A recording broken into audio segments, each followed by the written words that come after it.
அவருடைய பாடல்கள் திருப்பாட்டு அப்படின்னு சொல்லப்படுது. இது ஏற்கனவே நம்ம பார்த்தோம். தம்பிரான் தோழன் அப்படின்னா இறைவனுடைய தோழமை அந்த உறவு கொண்டதால் அவருக்கு அந்த பேருங்க. சேரமான் தோழர், சேரமான் பெருமாள் நாயனாரோட தொடர்பு வச்சுருக்காங்க. திருநாவலூரர் அதில் பிறந்ததுனால வன்தொண்டர். அந்த நேரில் வந்து இறைவனே மனக்கோலத்தில் ஆட்கொண்டதால் வன்தொண்டர் அப்படின்னு சொல்லப்பட்டார். அது இல்லாமல் ஆரூரன், திருநாவலூரன், மறையார் குங்குரிசில், இது எல்லாமே என்ன சடையன்ற காதலன், இசைஞானி சிறுவன் அப்படின்னு சொல்லி தம்மைத்தாமே தம் பதிகங்களில் அவர் சுட்டிக்கிட்டாருங்க. இப்படிங்கிற இந்த செய்திகளை எல்லாம் நான் முன்னாடியே பார்த்தோம். அவருடைய வளர்ப்பு தந்தை அப்படின்னு பார்த்தோம் அப்படின்னா நரசிங்க முனையரையர். அனைவருக்கும் தெரிந்த வினாதாங்க, அதனால தான் மெட்டீரியலை கொடுக்கல. வளர்ப்பு தந்தை தேவைப்பட்ட எழுதிக்கோங்க. நரசிங்க முனையரையர். அவருடைய இயற்பெயர் நம்பி ஆரூரன். பெற்றோர் இட்ட பெயரை நம்பி ஆரூரன். தம்பிரான் தோழன் அப்படின்னா அது சிவனுடைய பெயரை குறிப்பதாகவும் சொல்லப்படுதுங்க. தம்பிரான் தோழன் கன்ஃபியூஸ் ஆகிக்காதீங்க. அவருடைய இயற்பெயர் நம்பி ஆரூரன். சுந்தரர் தம் பாடலில் மட்டும் பாடின பண் பார்த்தீங்க அப்படின்னா செந்துருத்தி, மூவர்ணாச்சலம் கூற்றுன்னு சொல்லப்படுதுங்க. ஆய்வாளர்களும் அவர் பாடின தனித்துவமான பண் அப்படின்னா செந்துருத்தி. இதே நம்ம 2-3 இடங்களில் பின்னாடியும் கொடுத்துருக்கோம். சுந்தரர் பாடலில் மட்டும் இடம்பெற்ற பண் பார்த்தோம் அப்படின்னா செந்துருத்தி. சுந்தரர் பாடிய பதிகங்களில் அதிகமாக இடம்பெறுவதாக அமைந்த பெண் பார்த்தீங்கன்னா தக்கேசி பண். சுந்தரர் பாடிய பதிகங்களில் அதிகமாக இடம்பெற்ற பண் பார்த்தீங்கன்னா தக்கேசி பண். இப்போ திருநாவுக்கரசர்னா தாண்டகம் சொல்வது போல சுந்தரருக்கு தக்கேசி பண் நம்ம குறிப்பிடலாங்க. சுந்தரருக்கு கண் பார்வை மறைந்த ஊர் பார்த்தோன்னா திருவொற்றியூர்.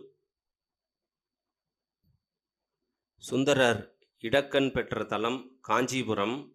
அந்த காஞ்சிபுர இறைவன் அந்த ஏகாம்பரேஸ்வரரை வணங்கி தன்னுடைய இடக்கண் பெறாருங்க. சுந்தரர் வலக்கண் பெற்ற தலம் பார்த்தீங்கன்னா திருவாரூர். பெருமான் ஈசனை வணங்கி வலக்கண் பெறாருங்க. அப்போ திருவாரூர். திருவொற்றியூர் அந்த ஞாயிறு என்ற ஊரில் வேளாளருடைய அந்த மகள்தான் சங்கிலியார். ஒரு முற்பெரிய பேர் அணிந்திதை சொல்றப்படுதுங்க. திருவொற்றியூர் ஞாயிறு என்ற ஊரில் வேளாளர் மரபில் பிறந்த மகள்தான் வந்து பார்த்தீங்கன்னா சங்கிலியார். முற்பெரிய பேர் அணிந்திதை.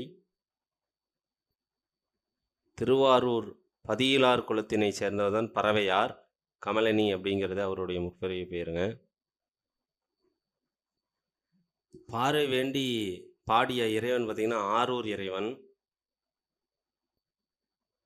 இந்த 2 செய்தியுமே இருக்குது, அதில் 2மே கொடுத்தாச்சுங்க. ஏற்கனவே சொன்னாதான் இடக்கண் பெற்ற ஊர் பார்த்தீங்கன்னா காஞ்சிபுரம், வலக்கண் பெற்ற ஊர் திருவாரூர். அது முன்னாடி இருக்கிறது தான். கண்களை பெற்றவுடன் சுந்தரர் காண்பதற்கு ஆவல் கொண்டவர் பறவையார். சிவபெருமான் எழுதிடக்கூடாதுங்க, பறவையார். சுந்தரர் தேவலோகத்தை அழைத்து சென்ற எங்கேருந்து அழைச்சிட்டு போகிறாங்க அப்படின்னு பார்த்தா திருவஞ்சைக்களத்திலிருந்து அழைச்சிட்டு போகிறாங்க. திருவஞ்சைக்களம் அப்படிங்கிற அந்த தலத்திலிருந்து தான் சுந்தரரை தேவலோகம் அழைச்சிட்டு போகிறாங்க. சுந்தரரை அழைத்து சென்றவர் பார்த்தீங்க அப்படின்னா திருமால், பிரம்மன், இந்திரன் 3 பேர் சேர்ந்து அழைச்சிட்டு போகிறாங்க. அடுத்து பாருங்க, திருக்கைலாய ஞான உலாவை வெளியிட்ட ஊர் பார்த்தீங்கன்னா திருப்பிடவூர். கலை மலிந்த சீர்நம்பி என்று சுந்தரரால் புகழப்படுவர் கண்ணப்பர். கலை மலிந்த சீர்நம்பி என்று சுந்தரரால் புகழப்படுபவர் கண்ணப்பர். திருத்தொண்ட தொகை பாடுவதற்கு காரணமாக இருந்தவராக சுந்தரர் குறிப்பிடுவது விரண்மீண்ட நாயனார். திருத்தொண்டர் தொகை பாடுவதற்கு காரணமாக இருந்தவராக சுந்தரர் குறிப்பிடுவது விரன் மீண்ட நாயனார். சுந்தரர் மீது பகைமை கொண்ட நாயன்மார்கள் 2 பேருங்க. ஒன்று விரன் மீண்ட நாயனார், இன்னொன்று ஏயர்கோன் கலிகாம நாயனார். சுந்தரர் மீது பகை கொண்ட நாயன்மார்கள் 2 பேர், விரன் மீண்ட நாயனார், ஏயர்கோன் கலிகாம நாயனார். சுந்தரனுடைய திருத்தொண்டர் தொகையில் இடம்பெறாதவர் பார்த்தீங்கன்னா மாணிக்க வாசகர். சுந்தரருடைய திருத்தொண்டர் தொகையில் இடம்பெறாதவர் மாணிக்க வாசகர். பறவையாரை மணந்த இடம் திருவாரூர், சங்கிலியாரை மணந்த இடம் திருவெற்றியூர். இது பாருங்க, பறவையாருக்காக தூது சென்ற இறைவன் ஆரூர் பெருமான். அது பாருங்க, கார் கொண்ட கொடை கலற்றறிவார் அப்படின்னு யார் சொல்றா? சேரமான சுந்தரர் பாராட்டுறாருங்க. கார் கொண்ட கொடை கலற்றறிவார் அப்படி எனப்படுவர் யாருன்னா சேரமான் பெருமாள் நாயனார்.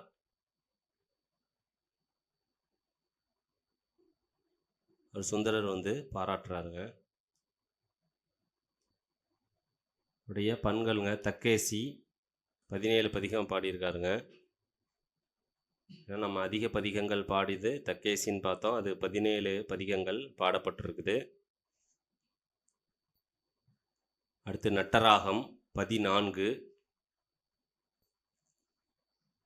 நட்டராகம் 14.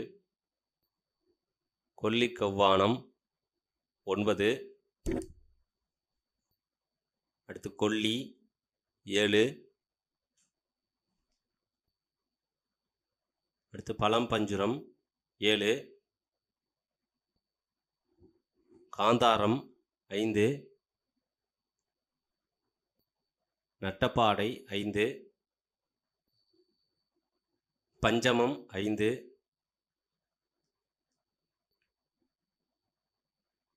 குறிஞ்சி 4.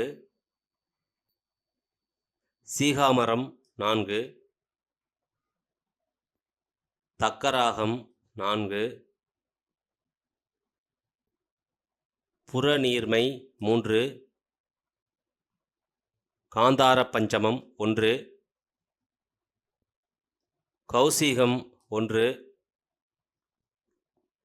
பியந்தய காந்தாரம் 1. செந்துருத்தி 1. செந்துருத்திங்கிற பண் இவர் மட்டுமே பாடியிருக்காருங்க. பின்னாடி கொடுத்துருக்கேன் பாருங்க. அதிக பதிகங்கள் பாடப்பட்ட பண் தக்கேசி 17 பண் முன்னாடியே பார்த்தேன், குறிச்சிருக்கோம். அடுத்து பார்த்தேன் அப்படின்னா சுந்தரின் தனி பண்ணாக கருதப்படுவது செந்துருத்தி. நீங்கள் தக்கேசின்னு எழுதிடக்கூடாதுங்க, செந்துருத்தி. இந்த சம்பந்தர் பாடாத பண்ணும் செந்துருத்தி தாங்க. இப்போ திருஞான சம்பந்தர் பாடாத பண் செந்துருத்தி, சுந்தரர் மட்டும் பாடிய பண் செந்துருத்தி. ரெண்டும் நீங்கள் குழப்பம் ஏற்படுத்திக்க வேணாங்க. சரி, இது ஒரு நினைவில் வச்சுக்கிறது மட்டும்தாங்க.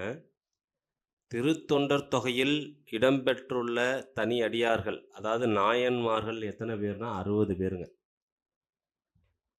இதை நீங்கள் ஷார்ட்டாக குறிச்சிக்கோங்க.